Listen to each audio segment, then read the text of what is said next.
Hello everyone and welcome to a very nice blitz game. Some of you have requested it. It's a game between Magnus Carlsen and international master Lawrence Trent. I believe that neither of them needs any introduction, but it's a really an interesting game as it features the Norwegian Defense by Magnus Carlsen, world champion. So I'm sure you're going to enjoy it. Before we check out the game, I would just like to invite everyone to check out a very nice chess comedy video. It's in French, so that could be a problem for you. But if you speak French, I'm sure you're going to enjoy it. And I've seen it. I don't speak French, but if you do, do share with me. Was it funny? It's by Litecoin. Not sure if I pronounced that correctly, but I met both Henry and Kevin when I was in London during the World Chess Championship match, and we spoke a few words in the street. And I asked if they were considering making a chess video, and they said, yeah, it will be released in March, and it's March they released it. So the first thing in the description below will be a link to the comedy video. Do check it out and share your comments. Getting back to this game, it's Lawrence Trent, like we said, versus Magnus Carlsen. Lawrence opens with e4. We have g6 by Carlsen, we have d4 and knight to f6. This is it. This is where Carlsen goes for the Norwegian defense, where he is inviting Lawrence to go for e5 and, well, to let's say knight h5, and then black will try to attack white's advanced pawns. It's white is better here, of course, but black is asking white to prove that white is better here, and Lawrence is not interested. This is why Lawrence plays knight to c3, and here is the moment where Carlsen called him a chicken, and as the quote above the board says, the lack of cojones is astounding and quite disappointing, as Carlsen was expecting this e5 idea from white. I don't know if I've mentioned it. The game was played. It's a 5-minute blitz game. It was played on chess24. Carlsen had a blitz banter, and now we have d5 by Carlsen. Just e captures, knight captures, and now bishop to c4. Here Carlsen mentioned that black doesn't really have anything to worry about anymore, as white didn't go for the main line, but that white is perfectly fine here. White also has nothing to worry about. Knight to b6, getting the knight out of the way, also pressuring the light square bishop. Bishop to b3, and now just bishop to g7 with a double attack against the d4 pawn.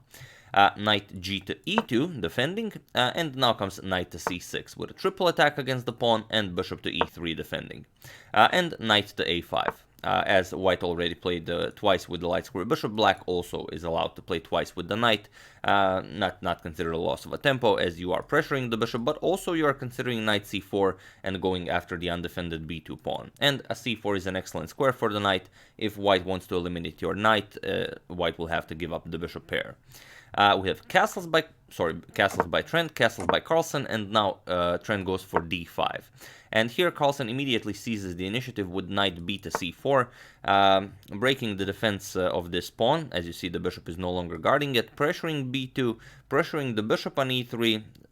So at least if nothing, Carlsen will win the bishop pair. And here Carlsen did mention that white could go for bishop d4 and try to go for this pawn sacrifice, but after, let's say, knight captures, queen attacks knight, knight goes back, now you can capture, and go queen f4 with a double attack against the knight. Here the knight can retreat to d6, and we have, it's an interesting position where black would be up a pawn. Carlsen obviously didn't have a problem with facing this line, but Lawrence goes bishop back to c1, just retreating with the bishop, defending this pawn, and here we have e6 by Carlsen.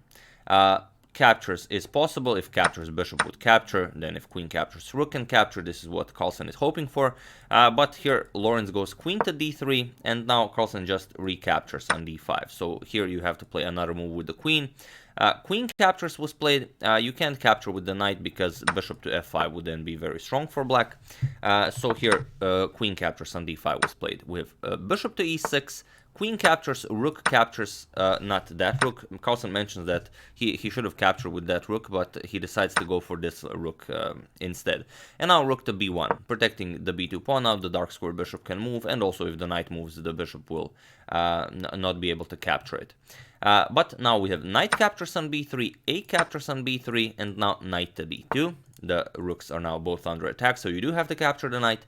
Bishop captures, and now just rook captures on d2. And here Carlsen has not only the bishop pair, but Lawrence remains bishopless. He only has 2 knights, and the game is played on both sides of the board. It's a very open position, so black does have the advantage.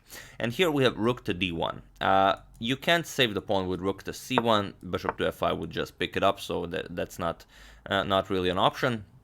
And you can't go attacking pawns or something, as the knights are protecting themselves, basically.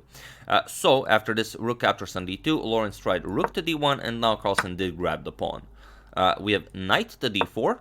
Now bishop captures, rook captures, and now if bishop captures here, then Lawrence thought of rook to b4 with an idea of capturing either the bishop or the pawn. So after the bishop moves, you could maybe start picking up the pawns on the queen side. So here, instead of going immediately after the pawn, first c5, protecting the b4 square while also forcing the rook to move. You can't go here, you can go here, the bishop is covering that, so rook to a4 is played, going after the a7 pawn, and now a6. We have rook to a5, and now defending this pawn, rook to c8. And here, now there's really nothing to do. Carlsen will grab the b3 pawn, so Lawrence just defends it. Rook to a3, and now here, feel free to pause the video. You're up a pawn, you're having a very nice game. Feel free to pause the video and try to find how to continue the game for black. It's a very nice idea, so I'll give you a couple of seconds as usual. For those of you who were able to do it, congratulations, you are an excellent finder of nice ideas. And for those of you who just want to enjoy the show, rook to d8. Now, there are no dangers of losing any pawns on the queen side, and rook to d2 is a threat. You don't really have any good ways of preventing that. So here we have h3 by Lawrence, making some breathing room for the king, but it doesn't really help white all that much. Carlsen just goes rook to d2, we have knight to e4, attacks the rook and also defends the f2 pawn, and here just rook to e2. And it was in this position that Lawrence Trent resigned the game. Carlsen even mentions in the video that you should resign even though you have more time, so Carlsen can play some more games against other players. Here you have to move the knight, there's really no other way. You could protect it with something like f3, but then you just lose the pawn here.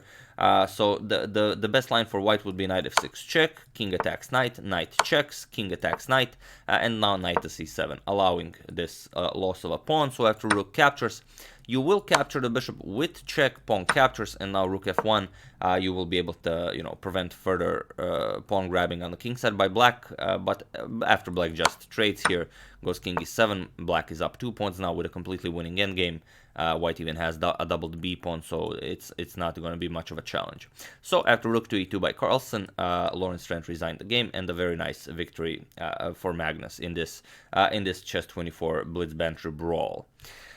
So there we have it. I do hope you enjoyed it. Lawrence most likely didn't. But yeah, like I said, do check out the video by Litecoin. Once again, no idea if I pronounced that correctly. And do share. I'm very much interested, for those of you who understand French properly. Is it a very nice, funny video? And yeah, I would like to thank Kicking Sunrise, Taras Karpiak, Scott McScotty, Gina Santiago, and Raymond Young for your contribution to my channel. Thank you a lot, I really appreciate it. As usual, you can check 2 of my previous videos here. Thank you all for watching, and I will see you soon. Later today, I'm going to upload, well, we are continuing the Capablanca saga, basically. Thank you all, have an excellent rest of your day, and I will see you soon.